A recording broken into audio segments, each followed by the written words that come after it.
धर्महीना पशु भी समाना, धर्महीन मनुष्य पशु के समान है। तो ये मानव जीवन पशु के लिए नहीं मिला है, ये मानव जीवन मिला आत्म कल्याण के लिए। एक मानव जीवन मिला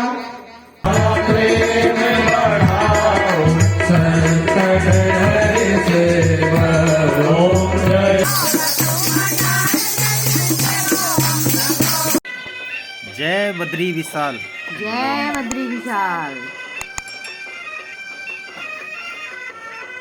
बोलते हैं ना, तो ये तो संसार की बात है। वो तो फिर संसार से जाने के बाद ये 3 कर्जे उतार के जाना, देव ऋण, ऋषि ऋण और पितृ। देवताओं का कर्जा कैसे उतरता है? जब हम देव परंपरा का पालन करते हैं। सुबह उठे, नहाए धोए, घर में जोत जलाई, तुलसी जी को जल दिया, सूर्य भगवान को जल दिया, पहली रोटी बनाई, गाय के लिए निकाली, ये देव परंपरा है। कोई व्रत त्योहार आ गए तो उस दिन घर में उत्सव मनाया, घर को सजाया धजाया, उत्सव मनाया, ये देव परंपरा है। जब हम देव परंपरा का पालन करते हैं तो धीरे धीरे ये देवताओं का कर्जा भी उतरने लग जाता है। दूसरा कर्जा ऋषि मुनियों का, जब हम ज्ञान प्राप्त करते हैं, पढ़ाई लिखाई करते हैं। दादी हमारी अनपढ़, माँ हमारी अनपढ़, लेकिन माँ ने क्या किया, दादी ने क्या किया, नाती को स्कूल के लिए तैयार किया, उसके जूते धोए, उसके जुराब धोए, उसके कपड़े धोए, उसको तैयार किया, नहलाया धुलाया, उसका बैग अपने कंधे में डाला, छोड़ने के लिए गई स्कूल तक, फिर लेने भी गई। तो दादी का भी वो ऋषियों का कर्जा उतर जाता है। स्वयं ज्ञान प्राप्त करना या ज्ञान प्राप्त करने वालों की सेवा करना, उनका सहयोग करना, इससे ऋषि मुनियों का कर्जा भी उतर जाता है। ये दूसरा कर्जा है। और आखिरी कर्जा है पितरों का, जिस कुल खानदान में आप और हम पैदा हुए, जिस कुल खानदान में, जाति में, बिरादरी में हमारा जन्म हुआ, वो पितरों का कर्जा हमारे सिर के ऊपर रहता है। तो जब हम अपने कुल खानदान के अनुसार कर्म करते हैं, हमारे कुल की जो परंपरा है, हमारी जाति की, वंश की, गोत्र की जो परंपरा है, जब हम उसके अनुसार कर्म करते हैं तो धीरे धीरे पितरों का कर्जा भी उतर जाता है। बोलो जय श्री कृष्ण, जय श्री कृष्ण। तो ये मनुष्य जन्म मिला 3 प्रकार के कर्जे उतारने के लिए। इस दुनिया से जब जाना है ना, ये 3 प्रकार के कर्जे उतार के ही जाना है। और 4 काम करने के लिए मनुष्य जन्म मिला है। वो काम क्या है? खाना पीना नहीं, झाड़ू पोछा नहीं, जमीन जायदाद मकान बनाना नहीं। मनुष्य जन्म मिला, पहला काम है धर्म क्या है, धर्म को सुनना, धर्म को जानना, धर्म को मानना और धर्म को अपनाना। ये पहला कार्य है। ये मनुष्य शरीर मिला आपको हमको, यदि हमने अपने जीते जी धर्म को न जाना, न सुना, न माना, न अपनाया, तो भगवान की नजरों में हम दुष्कर्मी हैं, विनाशाया च दुष्कृता।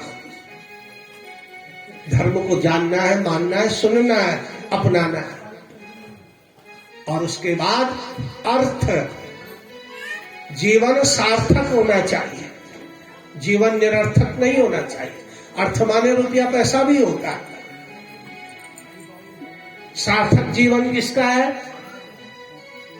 जो धर्म को जान लेता है, मान लेता है, समझ लेता है और फिर उसको अपना लेता है, उसका जीवन सार्थक हो जाता है। और अर्थ माने रुपया पैसा भी होता है, रुपया पैसा भी खूब कमाना है, लेकिन धर्म विधि से, अधर्म से नहीं।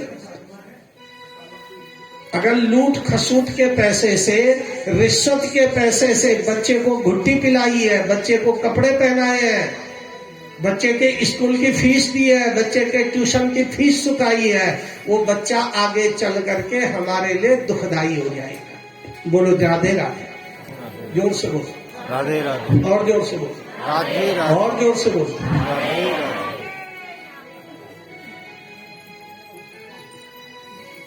धर्म विधि से धन कमाया और वो फिर खर्च किया तो जीवन सार्थक हो जाएगा। ये दूसरा कार्य है। धर्म, उसके बाद अर्थ। सार्थक जीवन जीना, निरर्थक जीवन नहीं जीना। तस्य जन्मा निरर्थक में लिखा हुआ यहाँ भागवत जी का। किसका जन्म निरर्थक है? का जो मनुष्य योनि में आया, मनुष्य शरीर में आया और उसने न धर्म को सुना, न जाना, न माना, न अपनाया, पशु की तरह खाया पिया, बच्चों को जन्म दिया। धर्मो हि तेषां अधिको विशेषो धर्मेण हीना पशुभिः समाना।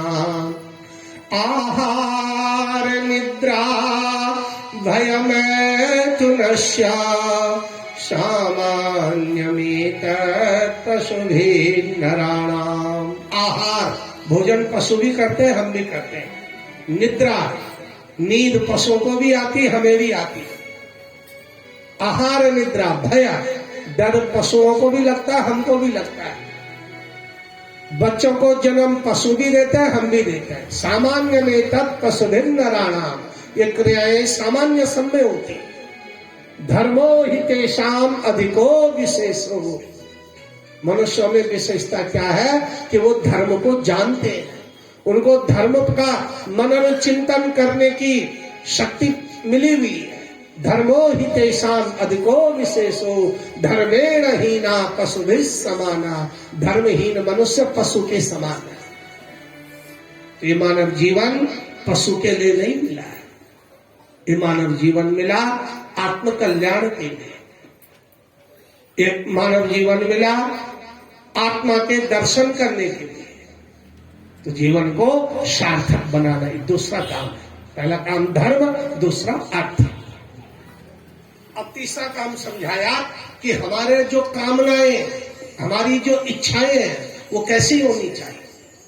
केवल अपने लिए नहीं, मनुष्य के ऊपर भगवान ने बहुत बड़ी जिम्मेवारी दी हुई है। ये जो धरती है ना, पृथ्वी, इसमें 4 प्रकार की सृष्टि है। पहली सृष्टि पेड़ पौधों की, इसे उद्भिज कहते हैं। पहला नंबर इनका है धरती पर। सबसे पहले धरती में यही पैदा हुए पेड़ पौधे, इसलिए सबसे ज्यादा संख्या इन्हीं की है। जिस घर में हम रहना छोड़ देते हैं उसमें घास जम जाती है। जिस खेत में हम अनाज पैदा करना बंद कर देते हैं वहां झाड़ कबाड़ पैदा हो जाती है। तो पहली सृष्टि है उद्भिज, और दूसरी सृष्टि है स्वेदज। स्वेद कहते हैं पसीने के लिए, पसीने से जिनका जन्म होता है। जैसे सिर में जूं पैदा हो जाता है सिर में जूं है नहीं,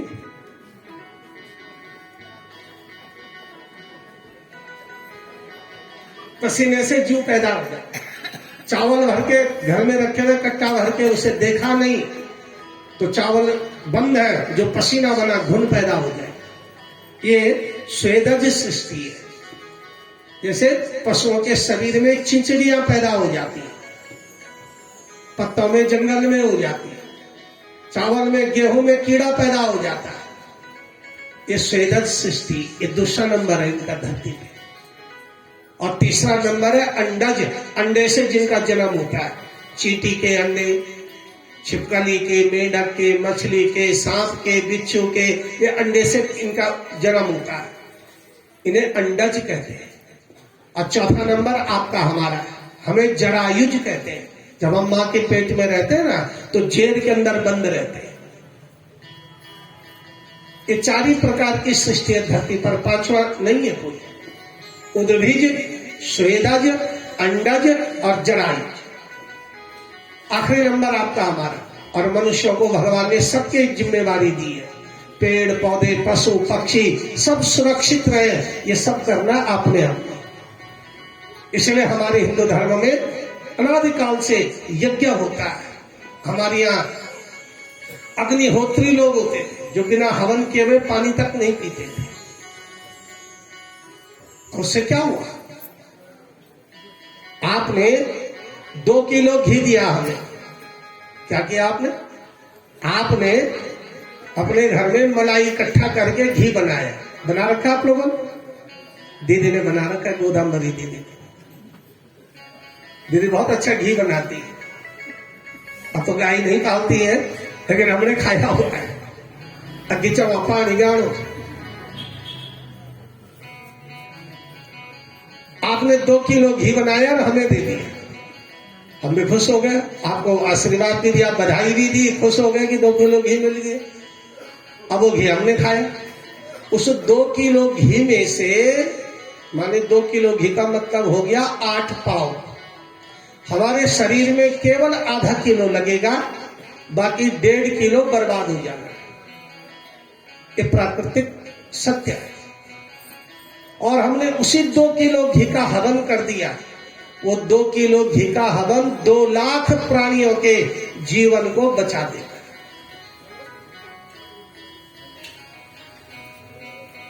बोलो जय श्री कृष्ण। क्योंकि जब यज्ञ होता है ना, तो उससे वो धुआं उठता है, पूरा क्लाइमेट साफ हो जाता है। पेड़ पौधे पशु पक्षी सब ऑक्सीजन लेते हैं, और जब वातावरण शुद्ध होता है तो सबका भला हो जाता है, सबका उद्धार हो जाता है। और हवन कैसे हुआ? मंत्र के द्वारा हुआ। शब्द ब्रह्म ही निष्ठा। बोलो जय श्री कृष्ण। इसलिए हमारे हिंदू धर्म में हवन होता है, यज्ञ होता है। केवल हिंदू धर्म में होता है हवन, और धर्मों में नहीं होता। विश्व में इस समय 11 धर्म है। पूरे वर्ल्ड में, पूरे विश्व में 11 धर्म है इस समय। और इन 11 धर्मों में सबसे पुराना हमारा हिंदू धर्म। और हिंदू धर्म, सनातन धर्म का रिसर्च है हवन करना।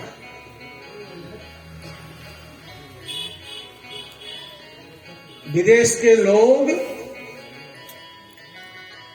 हमसे कई बार चर्चा करते हैं कि हिंदुस्तान में तो कुछ भी नहीं था, वो तो अंग्रेजों ने सिखाया। हिंदुस्तानी तो पहले मांस खाते थे, ये करते थे, वो करते थे। बोलते हैं लोग, तर्क देते हैं। गैस का चूल्हा हमने बनाया। और जब हम उनको समझाते हैं कि अग्नि, आग का ज्ञान सबसे पहले हिंदुस्तानियों को हुआ। हमारा पूरे विश्व का सबसे पुराना ग्रंथ है ऋग्वेद, और ऋग्वेद का पहला मंत्र अग्नि शब्द से शुरू होता। अग्निमीले पुरोहितम, पहला मंत्र है ऋग्वेद का, अग्नि शब्द से शुरू होता है। बोलो जय श्री कृष्ण। और जब पता चलता है ना लोगों को कि वास्तव में बात तो सही है, ये अग्नि का, आग का ज्ञान सबसे पहले भारतवासियों को हुआ।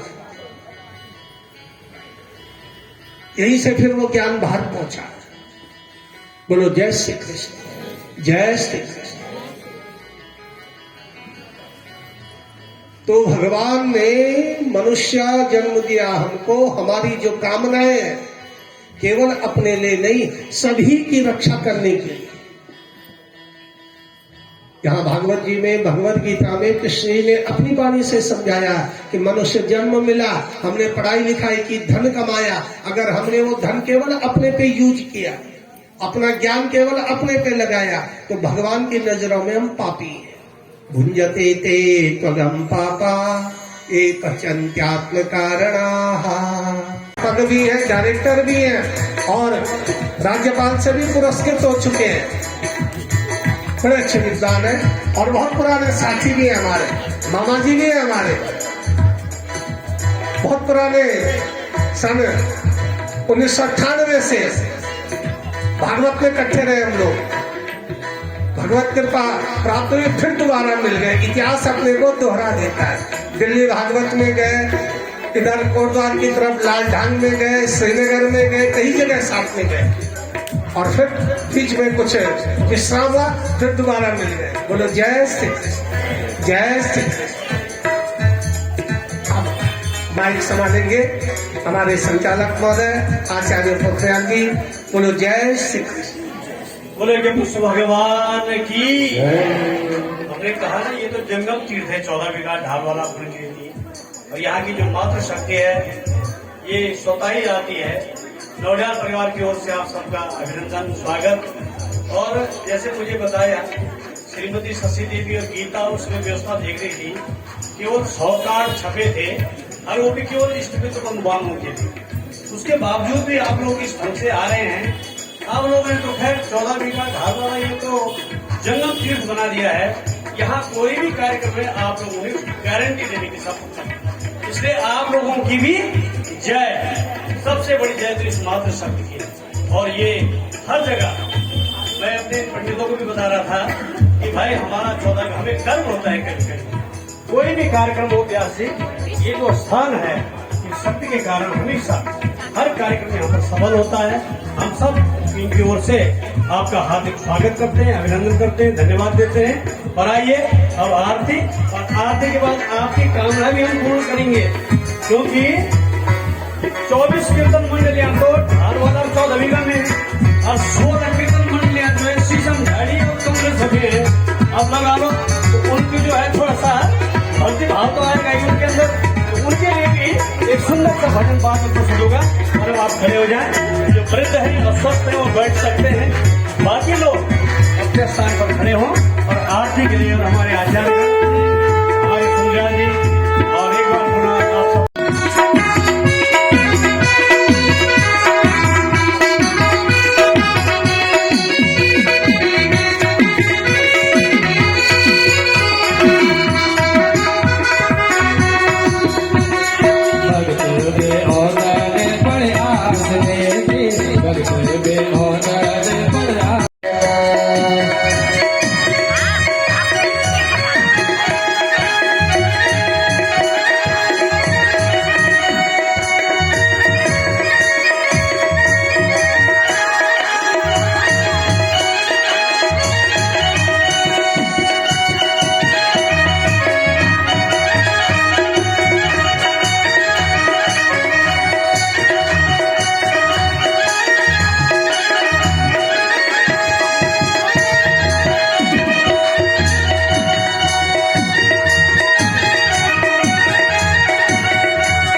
बोल